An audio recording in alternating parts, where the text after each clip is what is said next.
नाज़रीन आदाब, 9 PM खबरनामे के साथ मैं हूं सैयद अहमद जिलानी। पहले नजर सुर्खियों पर। नेपाल में हिंद पाक की नई शुरुआत। वज़ीर ख़ारजा सुषमा स्वराज ने अपने पाकिस्तानी हममनसब सरताज अजीज से की मुलाकात।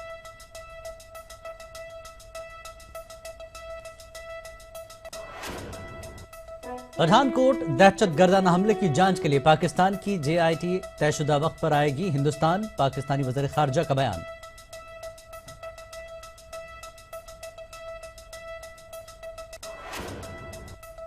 पाकिस्तान ने PM मोदी को इस्लामाबाद में मुतवक्किल सार्क इजलास के लिए किया मदऊ। सरताज अजीज ने सुषमा के सुपुर्द किया दावतनामा।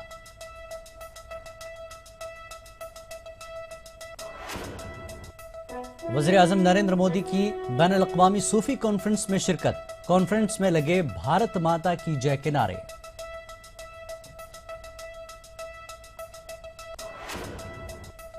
सूफी कॉन्फ्रेंस में वज़ीर आज़म का खिताब। कहा, दुनिया तारीख है, सूफीज़म एक रोशनी। मोहम्मद सल्लल्लाहु अलैहि वसल्लम ने दुनिया को दिया अमन का पैगाम।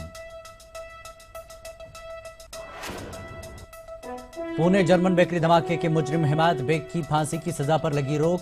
दीगर मामलों में हुई उम्र कैद। बॉम्बे हाई कोर्ट ने सुनाया फैसला।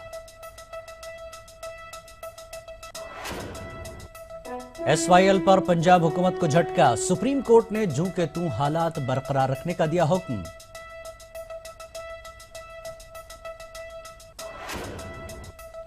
जाट रिजर्वेशन पर जाटों के एहतजाज की धमकी पर वज़ीर आज़म की इंतजामिया को हिदायत।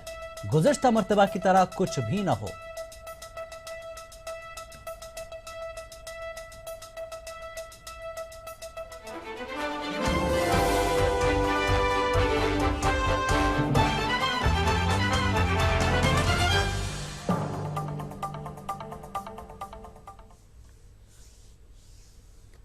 ये थी सुर्खियां। सुर्खियों के बाद पहले खबर लेंगे हिंद पाक की एक नई शुरुआत की। नेपाल में सार्क इजलास में हिंद पाक ने रिश्तों को इस्तवार करने के लिए एक नई शुरुआत की। वज़ीर ख़ारजा सुषमा स्वराज ने यहां अपने पाकिस्तानी हममनसब सरताज अजीज से मुलाकात की। मुलाकात में पठानकोट समेत दीगर कई अहम उमूर पर तबादला ख्याल किया गया। मुलाकात के बाद मीडिया से गुफ्तगू के दौरान मुशीर बराए उमूर खारजा पाकिस्तानी वज़ीर आज़म सरताज अजीज ने कहा कि पठानकोट वाक़े के बाद पाक हिंदुस्तान राब्तों में इल्तवा पैदा हुआ। उन्होंने कहा कि पाकिस्तानी JIT टीम तयशुदा वक्त पर हिंदुस्तान आएगी। सरताज अजीज ने पाकिस्तानी वज़ीर आज़म की जानिब से हिंदुस्तानी वज़ीर आज़म के नाम सार्क सरबराह इजलास में शिरकत का दावतनामा हिंदुस्तानी वज़ीर ख़ारजा को दिया। मेरी मुलाकात का बुनियादी मकसद था कि जो हमारी सार्क की समिट हो रही है 9 और 10 नवंबर को इस्लामाबाद में, उसका formal invitation letter prime minister of India के नाम इनको पेश किया और इन्होंने शुक्रिया अदा किया और उम्मीद जाहिर की कि कामयाबी से सार्क की समिट होगी। और ज़ाहिर है ये मौका ऐसा था कि सार्क की समिट की जो तरजीहात हैं, जो वहाँ पे एजेंडा है, जिस तरीके से काम होगा, उस पर भी थोड़ी सी बात हुई कि हम किस तरीके से मिलकर इस समिट को फ़ाल बनाएं ताकि सार्क से जो तवक्कुआत हैं, जो इसका विजन था इनके फाउंडर्स का, उसको हम हासिल कर सकें। वहीं हिंदुस्तान की वज़ीर ख़ारजा सुषमा स्वराज ने मीडिया से बातचीत में कहा कि इस बार का सार्क इजलास खैर सगाली और ताउन के माहौल में इख्तिताम को पहुंचा। उन्होंने कहा कि इस इजलास में उनकी मुलाकात पाकिस्तानी वज़ीर आज़म के मुशीर बराए उमूर ख़ारजा सरताज अजीज से हुई, जिसमें हिंद पाक मुतअद्दिद मसाइल पर बातचीत हुई। सार्क का अगला शिखर सम्मेलन नवंबर में इस्लामाबाद में होगा, इसलिए सरताज साहब भारत के प्रधानमंत्री के लिए निमंत्रण देने के लिए मुझे मिले हैं। मैंने प्रधानमंत्री जी की तरफ से निमंत्रण स्वीकार किया, उनका और नवाज साहब का शुक्रिया अदा किया। सबसे पहले तो मैं कहना चाहूंगी कि इस बार की सार्क की बैठक का वातावरण पुरानी सार्क बैठकों से बिल्कुल अलग था। बहुत ही सद्भावनापूर्ण वातावरण में ये बैठक संपन्न हुई और कुछ मुद्दे जो उलझे हुए थे और हम दोनों देश के बीच में उलझे हुए थे, उनको भी हमने बहुत ही सहयोग के साथ सकारात्मक रवैये से तय कर लिया। वाज़ेह है कि गुज़श्ता साल दिसंबर में कसीर जहती मुज़ाकरात में हिस्सा लेने के लिए सुषमा के इस्लामाबाद जाने के बाद दोनों ममालिक के वज़रा के दरमियान ये दूसरी मुलाकात थी। इस्लामाबाद सफर में सुषमा और अजीज के दरमियान मुतअद्दिद मौज़ूआत पर मुज़ाकरात हुए थे, जिसके बाद दोनों ममालिक ने मजमूई तौर पर 2 मुज़ाकरात बहाल करने का ऐलान किया था। Bureau report, ETV news. और भाई देखते हैं सुषमा स्वराज और सरताज अजीज की मुलाकात पर माहिर उमूर खारजा और सियासी लीडरों का क्या कहना है।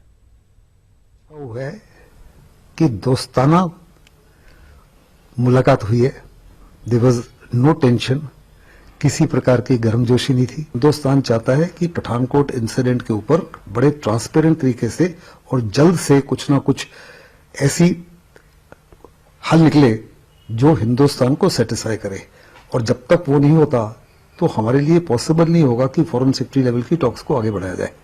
पाकिस्तान की सरकार पठानकोट के जो हमारी चिंताएं उनको दूर करती है तो बातचीत आगे बढ़ेगी, हम उसका स्वागत करते हैं। प्रधानमंत्री अमेरिका जाएंगे, उनकी वहां नवाज शरीफ से मुलाकात होगी, उसका हम स्वागत करते हैं। लेकिन दोनों सरकारों को सावधानी बरतनी चाहिए कि इस तरह की पठानकोट टाइप घटनाएं फिर बीच में ना हो। उर्दू के शेर का एक मिसरा है कि तुम्ही ने दर्द दिया है तुम्ही दवा देना। यही हाल मोदी साहब कर रहे हैं, पाकिस्तान के साथ यही गुजारिश कर रहे हैं। चुनाव के पहले सर काट के लाने की बात करते थे, अब केक काटने पहुंच जा रहे हैं पाकिस्तान।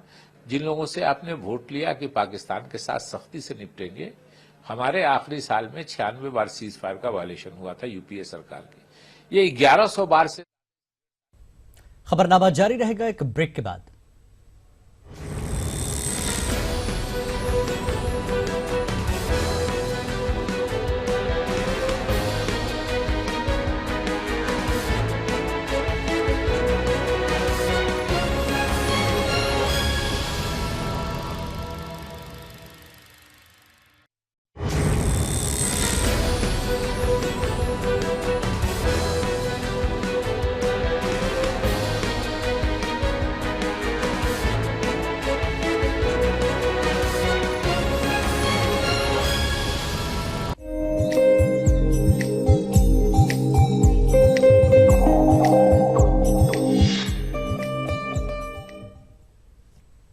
खबरनामे में एक बार फिर आपका खैर मकदम है और अब बात करेंगे सूफी कॉन्फ्रेंस की। दिल्ली में बैनुल-अक़वामी सूफी कॉन्फ्रेंस का आगाज हो चुका है। मुल्क व बैरून मुल्क से कई उलमा व दानिश्वर कॉन्फ्रेंस में शरीक हुए हैं।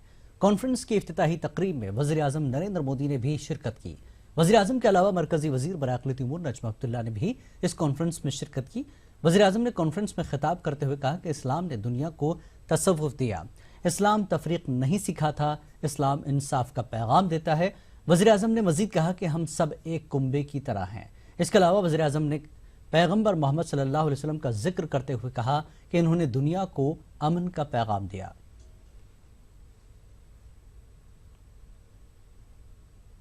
Welcome to a people with an abiding belief in Vasudhaiv Kutumbakam. The world is one family. I believe in harmony with the message of Holy Quran that mankind were one community, then they differed among themselves. This is an extraordinary event of great importance to the world at a critical time for humanity. You are the noor or the light of a hope. These words reflect the divine message to the Holy Prophet that there is no compulsion in religion, and also that to every people we have appointed ways of worship which they observe. It is a spiritual quest that traces its origin from the Holy Prophet and the fundamental values of Islam, which literally means peace. वज़ीर-ए-आज़म की इस तकरीर के बाद इस conference में कव्वाली का भी एहतमाम किया गया, जिसमें खुद वज़ीर-ए-आज़म शरीक रहे और उन्होंने इस कव्वाली से भी महजूज हुए। वो पासबां हैं अली, के तरीक़त के पासबां हैं अली, यकीन हो के ना हो मुर्शिदे ज़मां है अली, यकीन हो के ना हो मुर्शिदे ज़मां है अली, जहाँ जहाँ है मोहम्मद वहाँ वहाँ है अली, अली मौला मौला अली मौला अली मौला मौला अली मौला अली मौला अली मौला मौला सहे इज्जो जलाले पूतरा बे फक्र इंसाने,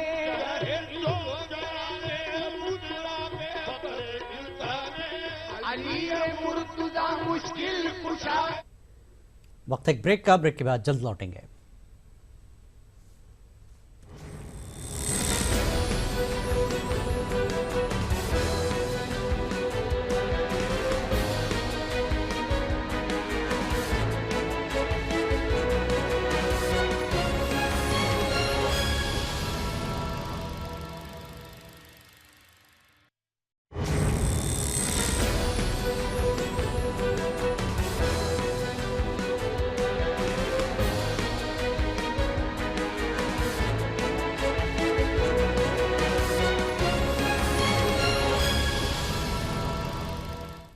खबरनामे में एक बार फिर आपका खैर मकदम है।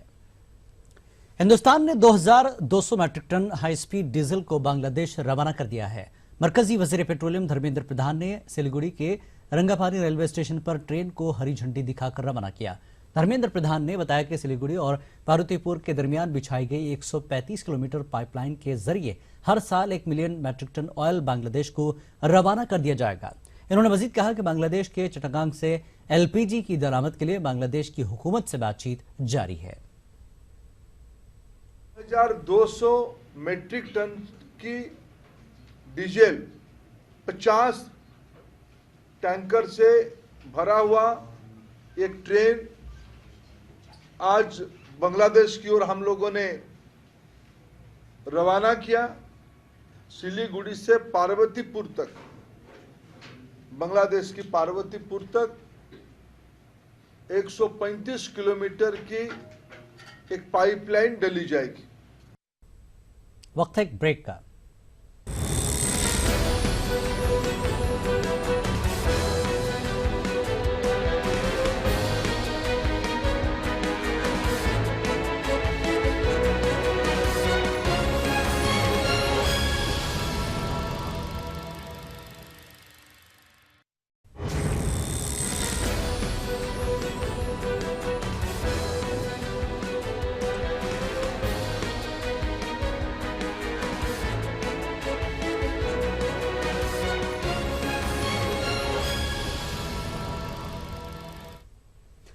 ईटीवी बांग्ला की कोलकाता ऑफिस में दूसरी सालगिरह मनाई गई। कोलकाता दफ्तर में तकरीब का एहतमाम किया गया। ETV News Network head Jagdish Chandra ने केक काटा। इस मौके पर ईटीवी न्यूज बांग्ला का पूरा स्टाफ मौजूद रहा। नेटवर्क हेड जगदीश चंद्र ने स्टाफ को मुबारकबाद दी और दीगर रियासतों में ईटीवी न्यूज की तोसी का ऐलान किया। अब देखिए तफसीलात और मुझे दीजिए इजाजत। आदाब। मगरबी बंगाल में बहुत कम वक्त में अपनी अलग पहचान बनाने वाले ईटीवी न्यूज बांग्ला ने अपना दूसरा कामयाब साल पूरा किया। इस मौके पर ETV News Network head Jagdish Chandra ने केक काट कर तकरीब की शुरुआत की।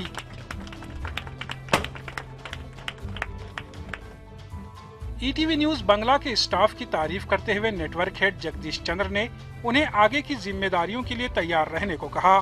नेटवर्क हेड ने इस मौके पर कई और रियासतों में ईटीवी न्यूज के तौसी का ऐलान किया।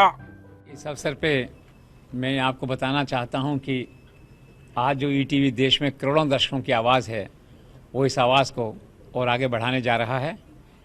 बहुत जल्द हम